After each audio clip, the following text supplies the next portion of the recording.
Olá, meninas e meninos! Sejam muito bem-vindos ao Linguística Descomplicada. Eu sou o Silvio e se você gosta de linguística, é estudante ou apenas curioso, eu peço que você se inscreva no canal, comente, curta e compartilhe os vídeos. É importante que você execute essas ações para que o YouTube entenda que o conteúdo é relevante e possa torná-lo disponível para mais pessoas. Como é que vocês estão?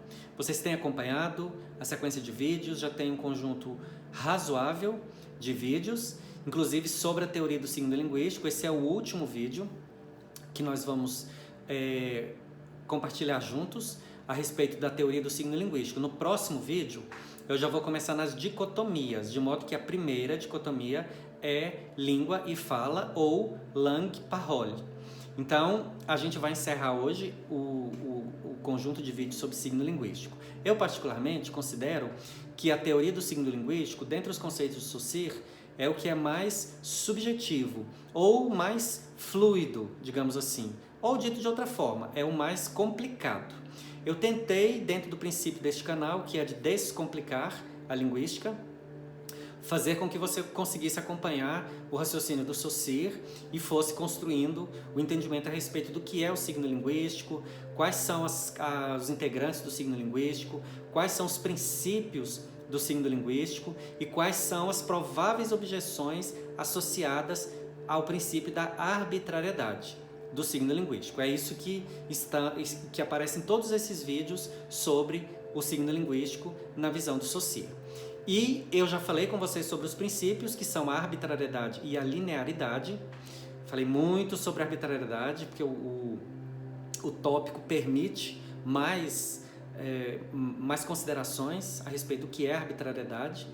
E, como prometi, voltei hoje para encerrar falando sobre a linearidade. O primeiro dia que eu falei dos princípios do signo linguístico, que são a arbitrariedade e a linearidade, eu disse para você que se você entendesse assim de imediato o conceito de arbitrário, aliás, de linearidade, associando isso à palavra linha, que você estaria correto no seu raciocínio, porque realmente tem tudo a ver.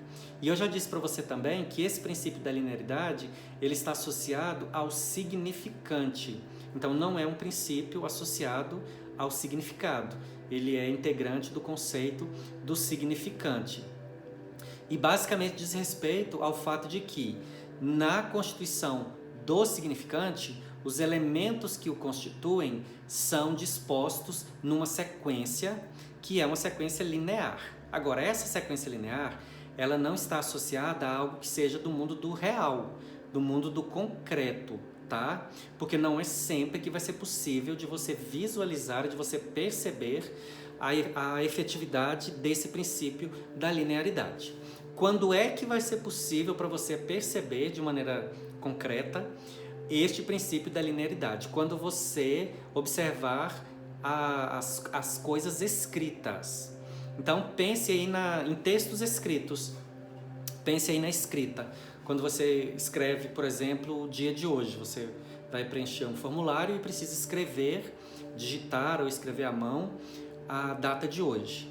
Se você, ao terminar de escrever, observar, você vai ver que, primeiro, o resultado daquilo que você escreveu, que nesse exemplo que eu estou dando é o dia de hoje, ele se efetiva numa organização linear, é uma linha, em geral, uma linha horizontal. E o que tem na constituição dessa linha? Elementos que se dispõem um após o outro. No caso da escrita, você tem as letras. Então, se eu escrevo, nós estamos agora no mês de junho, então se eu escrevo a palavra junho, quando eu termino de escrever J-U-N-H-O e olho, eu percebo que isso formou uma linha horizontal. Mas eu poderia escrever junho na vertical, J-U-N-H-O. Poderia escrever junho na diagonal, J-U-N-H-O. Poderia escrever até em espiral, J-U-N-H-O. De toda forma, seja horizontal, vertical, diagonal ou espiral, sempre vai ter a disposição no formato de uma linha. Isso fica claro para você? Então, todas as escritas que nós produzimos ou que nós consumimos, se você observar, você vai ver que elas se dispõem sob o formato linear. Isso é um aspecto. Mas em se tratando da teoria do signo linguístico, esse não é o aspecto mais importante, porque o Saussure disse que os dois elementos do signo, tanto significante quanto significado, são psíquicos. E aí eu falei a respeito dessa questão da linha, que você escreve na horizontal, na vertical, na diagonal ou em espiral, para ficar mais visível para você. Mas você não pode se esquecer, você precisa se lembrar sempre de que o significante e o significado são manifestações psíquicas, não é uma coisa concreta.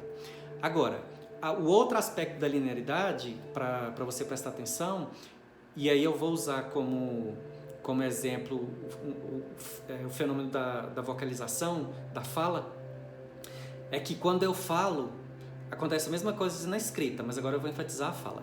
Quando eu falo, os sons constituintes da minha fala, eles aparecem um após o outro. Então, o princípio da linearidade tem a ver com o aspecto linear, mas o mais importante deste princípio, ou neste princípio, é o fato de os elementos serem constituídos um após o outro. É o fato de eles serem manifestados, constituídos ou concretizados um após o outro que justifica e que ilustra o princípio da linearidade. Então, se eu falo, por exemplo, a palavra casa e eu tenho 4 sons, k, a, z e a, cada um desses 4 sons sai individualmente, um após o outro. E no final, a junção desses sons, a organização sonora desses elementos linguísticos vocais vão constituir o que seria a linha. Só que não é uma linha concreta, porque, mais uma vez, tanto significante quanto significado são manifestações do signo puramente psíquicas. A gente não pode associar isso a algo concreto, porque a gente fere a ideia do idealizador do conceito, que é o Saussure. Mas, mais uma vez, eu digo para você observar que quando você escreve, você dispõe uma letra após a outra. E no final da escrita, o que você tem de resultado visível é uma linha. Quando eu falo, eu disponho os sons um após o outro. E embora eu não consiga ver isso, mas eu posso de alguma forma tentar visualizar mentalmente que a organização dos sons constituintes da palavra vai também formar o que seria essa linha, que seria o aspecto do princípio da linearidade. Mas, mais uma vez, isso é psíquico, tá? Isso não é uma coisa concreta. Esse princípio da linearidade, ele vai voltar a ser importante e necessário lá nas dicotomias, na última delas, que são 3 dicotomias: língua-fala, sincronia, diacronia, sintagma, paradigma. Nesse último par, esse princípio da linearidade, ele volta, porque dentro desse par sintagma e paradigma, um desses 2 elementos, ele vai ao encontro de uma maneira muito próxima, muito própria desse princípio da arbitrariedade, que é a linearidade do significante constituinte do signo linguístico. Tudo bem? Esse vídeo ficou mais curto porque o conceito é mais sucinto, é mais breve, mas eu peço para você que, se você tiver dúvidas a respeito do que é o signo linguístico, os princípios, as características e tudo mais a respeito disso, que você volte nos outros vídeos e assista. Na verdade, você não precisa assistir, você pode só ouvir, né? Você pode pôr o vídeo para rodar e fazer alguma outra coisa que não tire a sua atenção necessariamente, para que você possa de alguma forma ficar concentrado naquilo que eu estou dizendo. Vale a pena você ler texto, você vai achar muitos materiais. Eu indiquei para você o livro do Castelar de Carvalho, Para Compreender Saussure, que ele vai falar de tudo isso sobre o que nós já falamos até aqui, mais o que ainda vamos falar em relação às dicotomias. É um livro fácil, é um livro acessível, é um livro relativamente barato, talvez até tenha PDF na internet, eu não sei, não procurei, mas vale a pena você adquiri-lo para ele complementar o que nós viemos falando ao longo desses dias, ok? Então, no próximo vídeo a gente vai entrar nas dicotomias. A primeira é língua e fala, e vamos dando sequência aos vídeos com o Saussure, para depois passarmos para o Chomsky, que é o outro teórico que eu escolhi para essa primeira sequência de vídeos, que eu ainda considero como introdutória, porque esses 2 teóricos, o Chomsky já não é mais introdutório, mas são os que eu elegi como os mais relevantes para a linguística se tornar o que ela é hoje. Então, ao longo da história da constituição da ciência, esses dois foram relevantes. Por isso eu estou considerando que é uma abordagem mais introdutória, ok?